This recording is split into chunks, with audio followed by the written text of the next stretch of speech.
from the aims and objectives of Flaming Crescent Society. Yes, I'll make sir. it real quick. Yes, sir.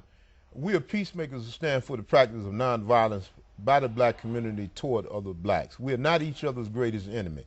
All gangbangers and other forms, gangbanging and other forms of black-on-black violence must be terminated on a basis that is permanent, because this will ensure a community for our safe community for our mothers, wives, children, and the elders. So brothers must be schooled on the need to respect and protect and value the community. We got to understand that we're being set up for genocide. That Yes, was sir. a good point. I remember clipping an article out of the newspaper about a white gun seller to black gangs in the ghetto here in Chicago. Yes. He made the point that he would continue to sell until he was arrested. He would continue to sell drugs, weapons to black gang members as long as they shot straight. Yes.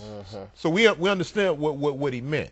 So we have to understand the need to end the black-on-black genocide, because this will ensure the continuation of our race. If we don't get it together by the year 2020, there's not going to be any black people left. We're going to be in a wax museum somewhere. That statement that you just made is so true that it makes no sense. You see, most people don't realize, because we live in a white society, the white man can terminate us if he chose to. He gives us our water. That's right. He gives us our food. Right. He gives us our light. Yes, he sir. gives us our gas. Yes. So if he chose to terminate us, he can feed poison through any one of us and get rid of us. But because we are naturally of the earth, if he terminated us, the earth would burn. But if we terminate ourselves, he can keep his power and his rule. Okay. And then, you know what? The news media is just so powerful. I have to ask y'all this question. Back in the day, there was a gentleman named Idi Amin. Yeah. They said he was terrible. He was a bad guy, even a terrible. And they even said that he ate people.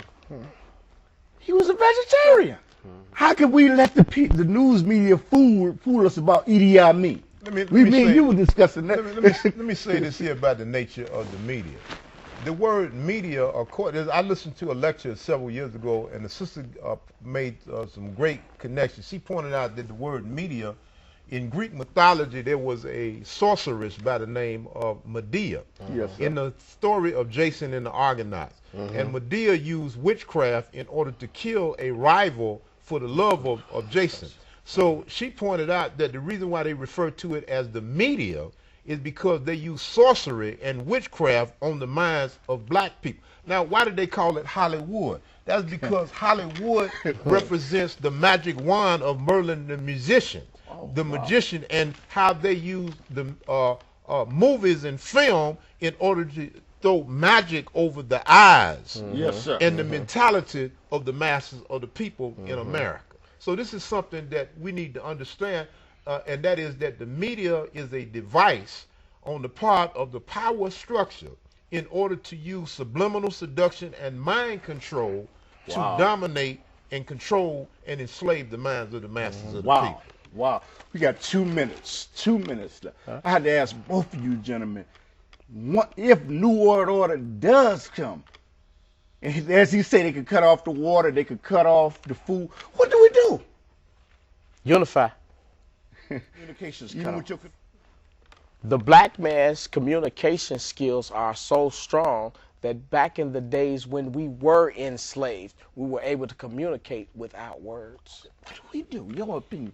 If they cut off the water, they cut off the electric, what do we do? We have to prepare. Again, we must not forget the lessons of Hurricane Katrina. That shows us what happened just a few years ago, that basically this is a government that doesn't care about us. And I don't think that electing a black face in a high place is going to change the basic nature of this system, which is based on white supremacy. Again, Dr. Francis Cress Weldon said that we must not forget that the major enemy is white supremacy. Okay, I want to tell everybody assalamu alaikum, and this will be on YouTube, and I'm going to give y'all a half a minute, and please go ahead and thank you for coming on the show.